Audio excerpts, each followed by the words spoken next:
माहौल चुनाव का है और आप हमारे साथ हैं। आपके प्रेडिक्शंस जो है बहुत दिनों तक बात करते हैं लोग कि अमित जी ने पहले ये बोला था, ये सही हुआ। तो कुछ स्टेट्स पर जाते हैं। गुजरात में हैं आपके साथ, तो गुजरात से शुरुआत करते हैं। पिछले दो चुनावों से 26 में 26 सीटें आ रही हैं। क्या इस बार हैट्रिक करने की आपको पूरी उम्मीद है? निश्चित रूप से गुजरात में हम 26 की 26 सीटें जीतेंगे। सब और मार्जिन भी सब सीट पर हमारे 19 के चुनाव से ज्यादा होंगे। कर्नाटका की ओर चलते हैं। कर्नाटक का चुनाव आपके लिए बहुत अहम है। पिछली बार आप लोगों की वहां बड़ी जीत हुई थी। स्टेट असेंबली इलेक्शंस में आपकी हार भी हुई है हाल फिलहाल में। तो ऐसे में आप कर्नाटका को कैसे देखते हैं? खास करके अभी एक बहुत रेवन्ना जी का एक आपने बयान भी दिया है। तो आप जो प्रताड़ित महिलाएं हैं जो उसको आप कैसे देखते हैं? क्या क्योंकि वो आपके जो वहां पे सदस्य हैं, आपका वहां उनसे अलायंस है, तो आप कोई अलायंस के प्रेशर में आ जाएंगे? क्या कठोर कदम उठाएंगे आप? कठोर से कठोर कदम उठाने चाहिए, मगर प्रियंका जी और राहुल जी ये कह रहे कदम क्यों उठाए नहीं जा रहे हैं। शायद उनको मालूम ही नहीं है पोजीशन। स्टेट का law and order state government को संभालना होता है और वहां उनकी सरकार है। कदम उनको उठाना है, हमें नहीं उठाना है जी। परंतु भारतीय जनता पार्टी इस घटना की घोर निंदा करती है और किसी भी हालत में कोई भी हो इसको सहन नहीं किया जा सकता और कठोर से कठोर कदम उठाने चाहिए।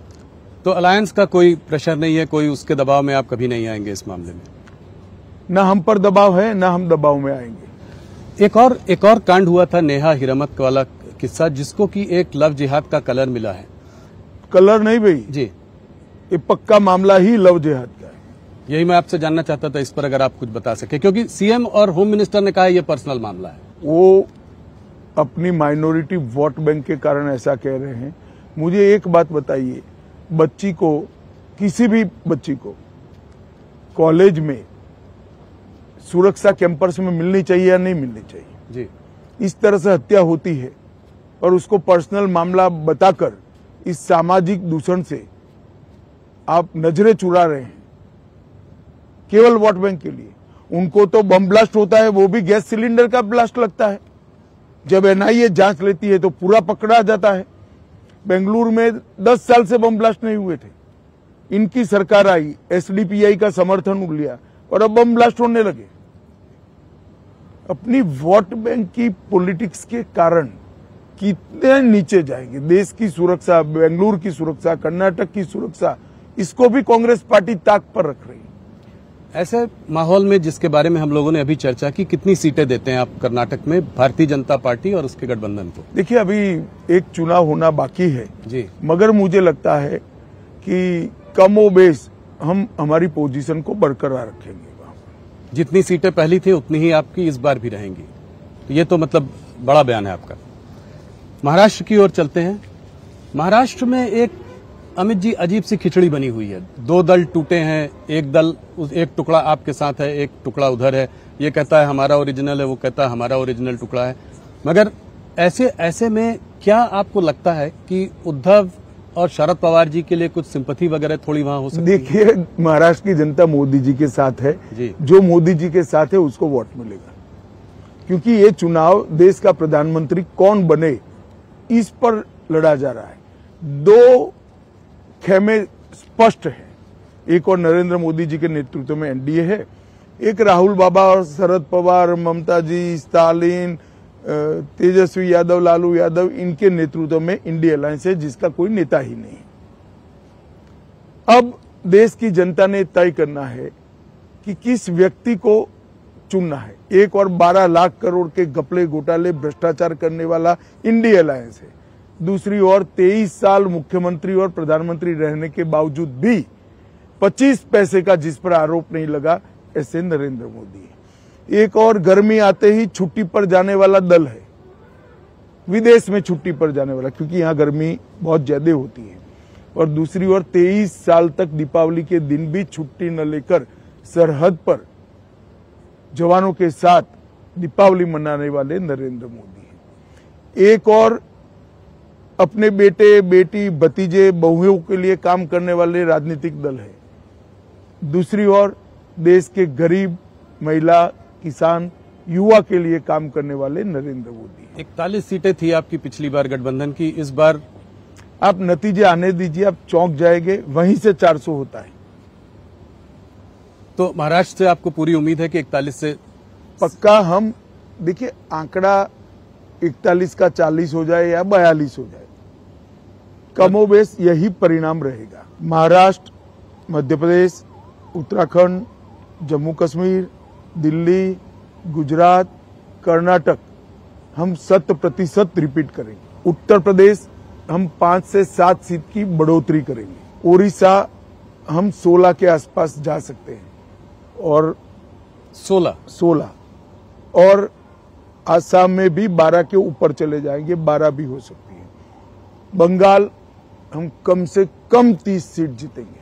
पिछली बार आपने मुझसे 25 कहा था इंटरव्यू में, 30 ये तो हम जोड़कर अब निकाल ही सकते हैं कि कितना होगा, 370 होगा कि नहीं। आपने सारे आंकड़े दे दिए हैं। उड़ीसा में दोस्त न रहा, आप लोगों के रास्ते अलग हैं। वहां पे कल मैं प्रधानमंत्री को जब इंटरव्यू कर रहा था तो उन्होंने कहा कि ये उड़ीसा की अस्मिता का पर सवाल है इस बार, तो आप इसको कैसे देखते हैं? उड़ीसा में क्या हो रहा है? देखिए मेरा स्पष्ट मानना है कि ओडिशा विकास के मामले में पिछड़ता जा रहा है। इसके साथ साथ ओडिशा की भाषा, ओडिशा की संस्कृति, ओडिशा का पहनावा, इसकी गरिमा पर भी गंभीर रूप से चोट हो रही है। और भारतीय जनता पार्टी मानती है कि किसी भी राज्य की भाषा, संस्कृति के साथ खिलवाड़ नहीं होना चाहिए। हर राज्य का विकास अपनी संभावनाओं की सबसे ज्यादा संभावनाओं का दोहन करते हुए होना चाहिए, जो ओडिशा में नहीं हो रहा है। इसलिए हमने निर्णय किया है कि हम अलग लड़ेंगे। मुझे पूरा विश्वास है कि इस बार ओडिशा की जनता मोदी जी के नेतृत्व में भारतीय जनता पार्टी को आशीर्वाद देगी। उत्तर प्रदेश में आपने अभी कहा कि आप सीटें बढ़ाएंगे पिछली बार से। उत्तर प्रदेश में सीटें बढ़ाए मतलब अगर सब कुछ अच्छा रहा तो 80 की 80 हो सकती है। अरे तो बहुत ही बड़ा बयान है आपका। रिकॉर्ड 2014 का ब्रेक होगा जी, 71 और 73 हो सकता है। हम सब कुछ अच्छा रहा तो 80 की 80 भी जीत सकते। इसका मतलब आप अखिलेश को कन्नौज में हराएंगे, अखिलेश जी को, डिम्पल को मैनपुरी में हराएंगे, उनकी पूरी फैमिली फिरोजाबाद, आजमगढ़। मैंने संभावना कहा है कि हम 80 की 80 कर सकते हैं। हमारी सीटों की बढ़ोतरी होना निश्चित है। अमित जी, अभी हम लोग कुछ दिन बिहार में थे तो वहां पे ये देखा गया है कि जो तेजस्वी और जो गठबंधन साथ में इनके साथ लड़ रहा है वो इस बार आपकी कुछ सीटों में कुशवाहा वोट काटने की कोशिश कर रहा है। कोई सवाल ही नहीं पैदा होता। तो बिहार में आप कॉन्फिडेंस है कि आप रिपीट करेंगे जिस तरह का आपका परफॉर्मेंस था। साउथ इंडिया में एक बार चलते हैं। इस बार आप लोगों ने वहां बहुत समय बिताया, प्रधानमंत्री ने वहां बहुत दौरे किए, आपने खुद पर्सनली वहां पे बहुत दौरे किए, आपने बयान भी बड़े बड़े दिए हैं। तो साउथ इंडिया, एक अगर पूरा साउथ का सीन ले लें तो अगर 129-130 सीटों में आप कितनी सीटें देखते हैं? पिछली बार आपकी कर्नाटक और साउथ के चारों राज्यों को मिलाकर हम कांग्रेस से तो आगे ही जाएंगे। कुल मिला के कितनी सीटें? क्या केरला, तमिलनाडु में खाता खुलेगा? हम बहुत अच्छा चुनाव लड़े हैं जी, खाता तो निश्चित रूप से खुलेगा, परंतु सीटों का अनुमान लगाना वहां इसलिए दिक्कत है कि बड़ी कांटे की टक्कर हुई है। पर दोनों प्रदेशों में, मतलब तमिलनाडु में भी खुलेगा, केरला में भी खुलेगा। और तेलंगाना और आंध्र को कैसे देखते हैं आप? आंध्र प्रदेश में हमारा अलायंस है, हम बहुत अच्छा चुनाव लड़ रहे हैं, अभी शुरुआत है। और तेलंगाना में तो हम लोकसभा में बहुत अच्छा परफॉर्मेंस करेंगे। हमारी अब तक की हाईएस्ट सीट हम वहां से जीतेंगे। अमित जी, एक सवाल और, इस चुनाव के पहले 2 सीएम जो है अरेस्ट हुए हैं। केजरीवाल जी अरेस्ट हुए, वो तो अभी भी मुख्यमंत्री हैं, हेमंत सोरेन जी भी अंदर हैं। सुप्रीम कोर्ट ने ईडी से टाइमिंग ऑफ अरेस्ट पर क्वेश्चन उठाया है, तो इसको आप कैसे देखते हैं? नहीं, देखिए, ईडी सुप्रीम कोर्ट के सामने एक्सप्लेन करेगी जी, मगर मैं बताना चाहता हूं, ये हॉट समन के बाद हाजिर नहीं हुए। पहले समन में अगर आए होते तो चुनाव के 6 महीना पहले अरेस्ट हो जाते। बहुत बार समन्स दिया गया, वो आए ही नहीं। अब उनकी धर्मपत्नी सुनीता केजरीवाल जी कह रही हैं कि उनको इंसुलिन नहीं दिया जा रहा है, वहां पे उनको ठीक से रखा नहीं जा रहा है, ये उनको मारने की साजिश है। देखो भैया, तिहाड़ जेल दिल्ली सरकार के अंतर्गत आता है, जिसके मुख्यमंत्री केजरीवाल जी है। तो क्या उनको मारने की साजिश वो स्वयं कर रहे हैं? वो कहते हैं कि वो डीजी प्रेजेंस जो है वो दिल्ली पुलिस को शायद रिपोर्ट करता है। जरा भी नहीं।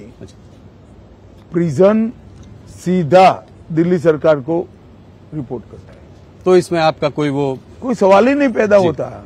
ईवीएम पर सुप्रीम कोर्ट का फैसला आया। ऑपोजिशन ईवीएम के बारे में बहुत सालों से बात कर रही है, हर बार नारा लगाती है कि बीजेपी सिर्फ ईवीएम की वजह से चुनाव जीतता है।